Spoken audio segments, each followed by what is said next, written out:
на Иван Иванов направо от Сендърсон Парк за дербито между кариерата на Крис Паркър. Почнах кариера с Тотнъм Хотспър.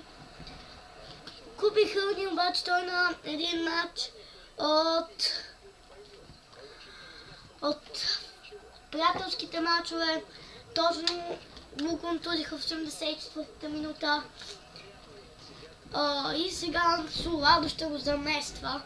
Играем също Кристал Палас, които състава им не е хич лек сигурно този матч. Няма да бъде лек. Все пак това не е лек. Отбора, ето ги двамата капитани. Ето ги го състава. За Кристал Палас на вратата Сперони, Джон Ларк, Габион, Делани, Окофей, Кампана, Джединка, Пучен, Бласей и на върха на атаката. Ето го и Шанак. Ето го и състава на Тотнъм. И така почва матч. Топката е на Тотнъм.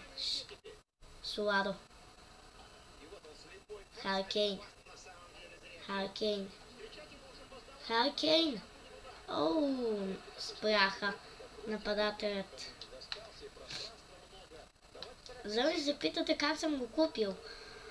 Нали знаете, че аз съм на 14 и 15 FIFA. И там, не 14-15, извинете, а на FIFA и 14. И там Бейл беше...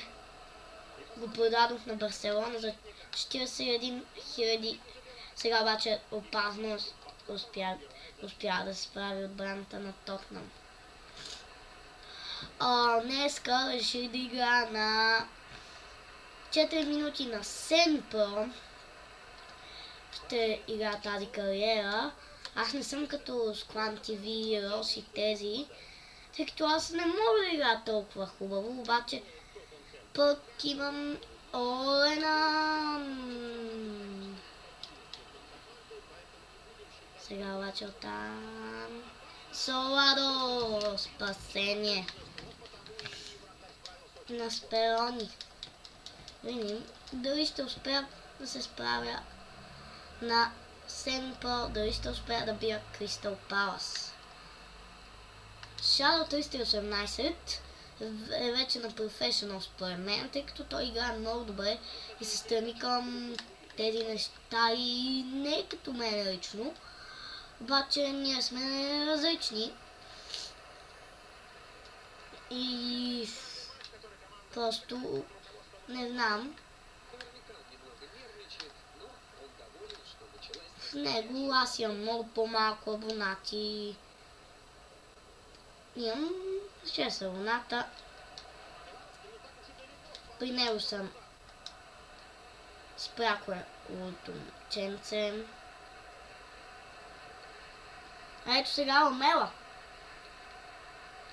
Ламела пък интересно как владееше.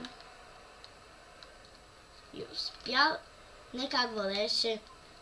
А Ламела, интересно за мен беше, че като отидох в състава там за... Като отидох, Ламела в състава в Тим Магнетика, Ламела беше на резервната скамейка. Обаче сега да видим как... Кейн загуби топката, Хари Кейн.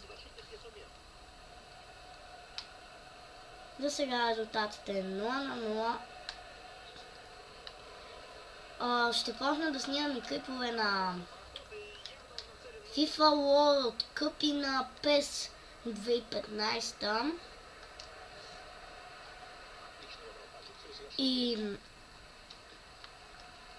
тези клипове, като снимам, няма да показвам най-хубавите моменти и такива. Ще питам Shadow 318 как мога да правя топ най-красиви голове на тези и на FIFA 14. И 1-0 вече. Сега да видим. Шамак се е разписал.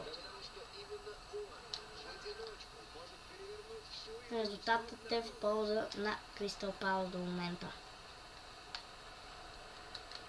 Почнах и една кариера с Уест Хем Юнайтед, обаче не успях да я довърша. На мен това ми е втора кариера с Тотнъм.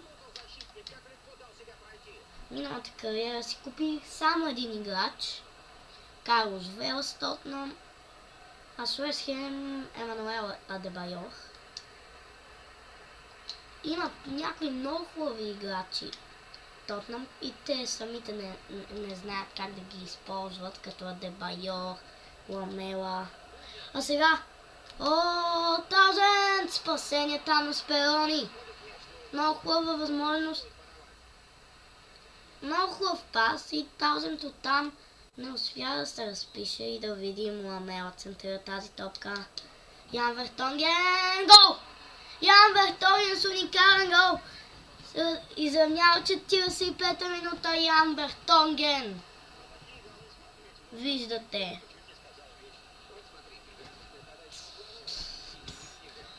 Не успя Сперони да помръдне. Много хубав гол.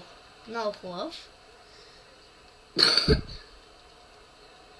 Наистина на мен нещо много ми хареса този гол. Сега и край на първата част, която завършва. Един гол е на Шамак и на Ян Вертонген. Но сега не е много интересен матч.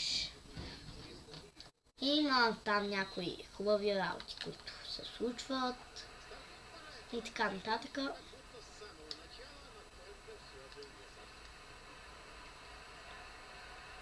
Далсън. Лош пас на Далсън, обаче оттам. Дани Рос, Ренан. Андрю Таузенд! Тук е опасност! Опасност пред вратата на Кристал Палас!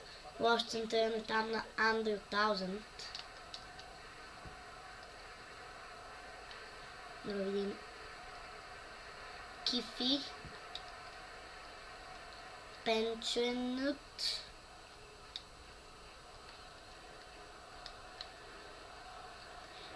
Джон Уорд.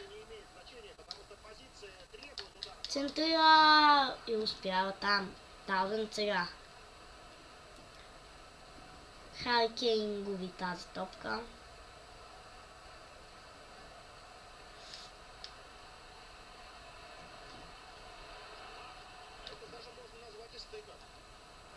Уолкър. Ренан. Не, прекалено силен извеждащ пас. Сега повече ще атакувам отколкото да се браня. То и така беше и през първата част, обаче и Палас правиха някои хубави възможности. За гола нещо ми стана просто на защитата и ето го и Суаро. Джеймс Томас влиза на място на Боласием, да. Да видим сега.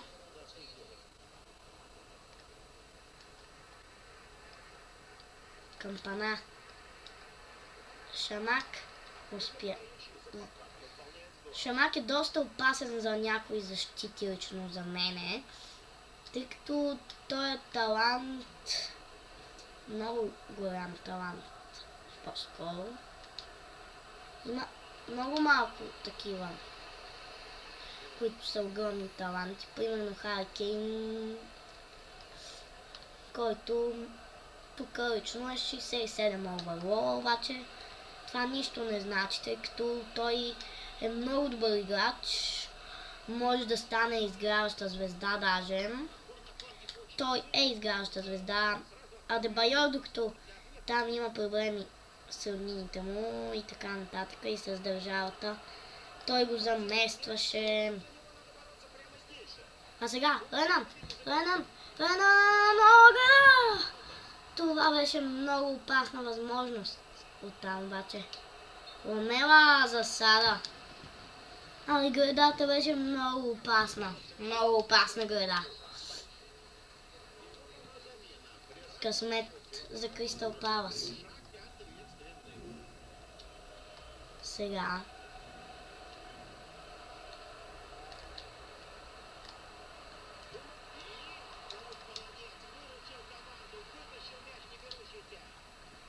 Успях там да изчистя топката.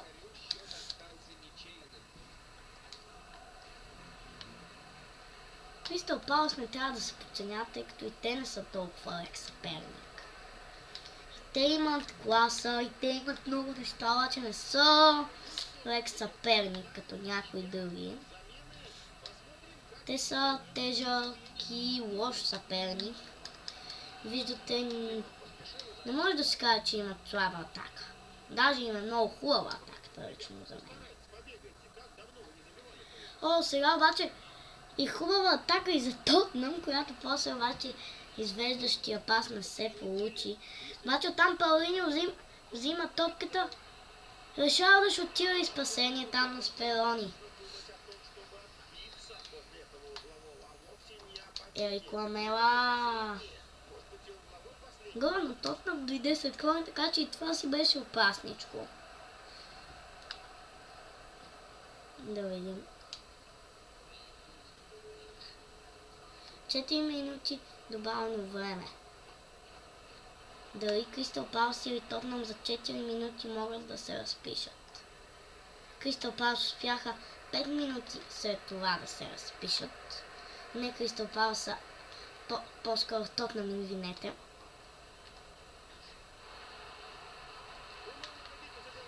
Игра! Фредо изпасява. Питате ме защо Фредо е на вратата.